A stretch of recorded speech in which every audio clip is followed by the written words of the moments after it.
जय श्री कृष्ण, राधे राधे, जय जगन्नाथ, राम राम। एक बार फिर से आपका स्वागत है आपके अपने चैनल कैच ऑल करस विद आरती पे, जहां आप सुनते हैं रोज़ कोई ना कोई एक दिलचस्प कहानी, रोचक किस्से या कथाएं। आज की ये कहानी, ये कथा बहुत ही ज़्यादा दिलचस्प होने वाली है, क्योंकि ये कहानी है हमारे प्रभु श्री राम जी के बारे में। और ये कहानी कहीं ना कहीं सत्य घटनाओं पर भी आधारित है। आप सबको पता है कि भगवान श्री राम की राजधानी या उनका निवास स्थान अयोध्या है। अयोध्या से आप सब भली भांति परिचित होंगे, जहाँ पे रामलला का मंदिर है। और वहाँ पे एक मंदिर है कनक भवन, जो अपने आप में बहुत प्रसिद्ध है। और ऐसा कहा जाता है कि वो माता सीता और प्रभु श्री राम का शयन कक्ष या निवास स्थान है, जो कि माँ कैकेयी द्वारा सीता जी को मुँह दिखाई में मिला था। वहाँ जाने पर हमें एक बात पता चलती है कि भगवान श्री राम वहाँ पर सिर्फ सुबह के कुछ समय तक रहते हैं। उसके बाद वो वहाँ पे नहीं रहते हैं। जी हाँ, बहुत बार ऐसा हुआ कि जब हम दर्शन करने के लिए कनक भवन में भगवान श्री राम के जाते थे या कनक बिहारी जी के, तो मेरे पापा हमेशा एक चीज़ कहते थे कि जल्दी दर्शन करने चलो, वरना भगवान यहाँ से चले जाएंगे। तो ये प्रश्न हमेशा उठता था कि वो कहाँ चले जाएंगे, वहीं तो रहेंगे, मूर्ति कहाँ जाती है। अभी दर्शन करना ज़रूरी नहीं है, हम शाम को भी दर्शन कर सकते हैं, पर सुबह का वो दर्शन उनके लिए बहुत ज़रूरी होता था। तो हम अक्सर उनके साथ एकदम सुबह सुबह दर्शन करने जाते थे। वहाँ के लोग ऐसा कहते हैं कि सुबह की जो अर्जी, जो प्रार्थना आप भगवान श्री राम को दे देते हैं, वो ग्रहण करते हैं। और अगर आप सुबह के दर्शन या सुबह की प्रार्थना में छूट गए तो आपको वापस शयन की आरती में ही प्रभु श्री राम दिखेंगे। उसके बाद वो वहाँ अयोध्या में नहीं रहते हैं, वो कहीं और चले जाते हैं। तो कहाँ जाते हैं प्रभु श्री राम? वो अयोध्या नहीं रहते तो और कहाँ रहते हैं? इसके पीछे बहुत ही एक दिलचस्प घटना है, जो हमें जोड़ती है मध्य प्रदेश के एक जगह से, जिसका नाम है ओरछा। तो चलिए चलते हैं कुछ साल पहले और जानते हैं पूरी कहानी क्या है और क्यों भगवान श्री राम अयोध्या में नहीं रहते पूरे दिन और सिर्फ शयन करने के लिए वापस अयोध्या आते हैं रात्रि में। तो ये कहानी वापस से शुरू होती है मध्यकाल भारत की, जहाँ बुंदेलखंड की महारानी कुंवर गणेश और उनके पति राजा मधुकर शाह रहते थे। मधुकर शाह बहुत बड़े कृष्ण भक्त थे और महारानी बहुत बड़ी राम भक्त थी। महाराज हमेशा चाहते थे कि महारानी का मन कृष्ण भक्ति की ओर आए, पर महारानी हमेशा प्रभु श्री राम की भक्ति में लीन रहती थी। एक दिन की बात थी, महारानी कुंवर गणेश मंदिर में बैठकर भगवान श्री राम की पूजा कर रही थी। बस ठीक उसी समय उनके पति राजा मधुकर शाह वहाँ से गुजरे और रानी पर व्यंग्यात्मक हंसने लगे। रानी इस बात से रुष्ट हो गई और उनसे कारण पूछा कि आप इस प्रकार मेरे ऊपर क्यों हंस रहे हैं? मैं तो अपने प्रभु का सेवा या पूजा कर रही थी। तब मधुकर शाह ने कहा कि कितनी अजीब बात है ना, तुम भक्त हो और बैठी हो और बैठ के पूजा कर रही हो और तुम्हारे भगवान तुम्हारे सामने खड़े हैं।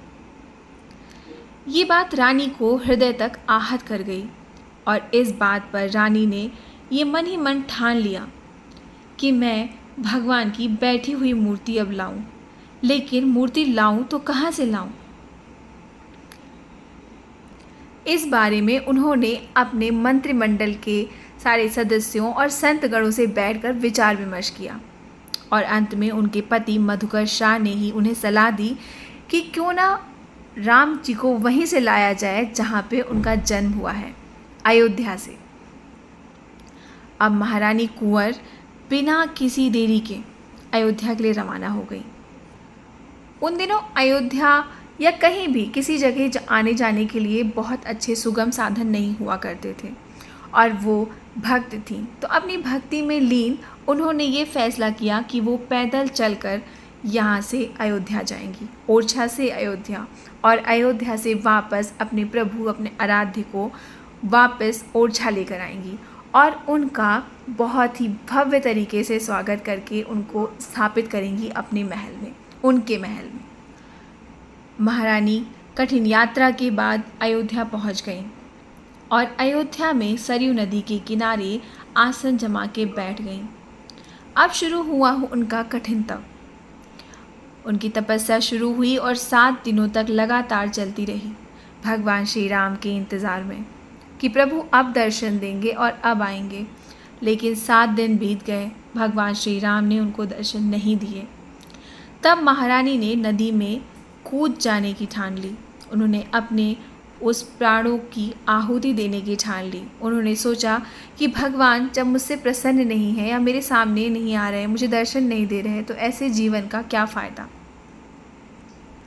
जब महारानी सरयू जी में छलांग लगाने जा ही रही थीं, ठीक उसी समय भगवान उसी सरयू जी से प्रकट हुए एक बाल रूप में और उनको दर्शन दिए। उनसे पूछा कि आप क्या चाहती हैं, किस कारण आपने ये कठिन तप किया है। तो महारानी ने उन्हें अपनी इच्छा व्यक्त की कि मैं आपको अपने साथ ओरछा ले जाना चाहती हूँ। भगवान श्री राम ने उनसे कहा कि मैं अयोध्या छोड़कर नहीं जा सकता।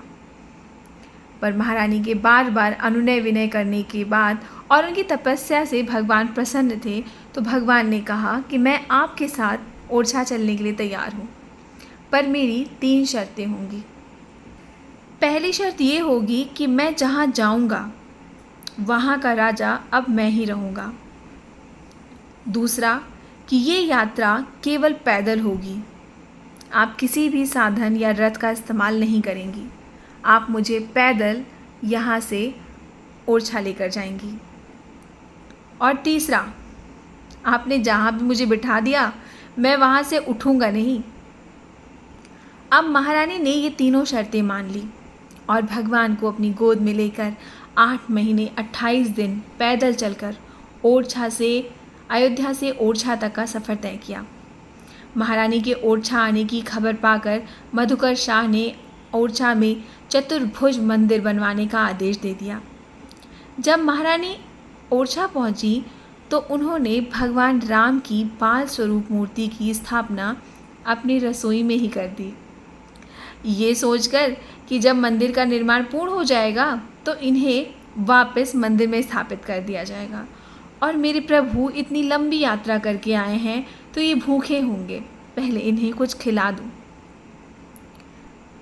इसलिए उन्होंने भगवान राम की उस मूर्ति को अपने रसोई घर में ही स्थापित कर दिया। ऐसा कहा जाता है कि मंदिर निर्माण कार्य पूरा होने पर भी महारानी ने भगवान राम को मंदिर में स्थापित करने की बहुत कोशिश की, लेकिन वो ऐसा नहीं कर पाई। और आज भी जहाँ पर राजा राम विराजमान है वो महारानी गणेश की रसोई ही है, जिसको भव्य तरीके से मध्य प्रदेश सरकार ने एक मंदिर के रूप में बदलने की कोशिश की है। और आज भी भगवान श्री राम की पूजा ओरछा में ईश्वर की तरह नहीं बल्कि एक राजा की तरह होती है, राजा के रूप में होती है। और भगवान श्री राम वहाँ राजा के रूप में राजा रामचंद्र कहलाते हैं। इस मंदिर के खुलने और बंद होने दोनों के समय तोपों की सलामी दी जाती है। अब भी ये परंपरा वहाँ कायम है और सशस्त्र सैनिक बंदूकों की सलामी देते हैं। कितना अद्भुत है ना। महारानी की रसोई ही भगवान के मंदिर के रूप में बदल दी गई। भगवान वहाँ से नहीं उठे।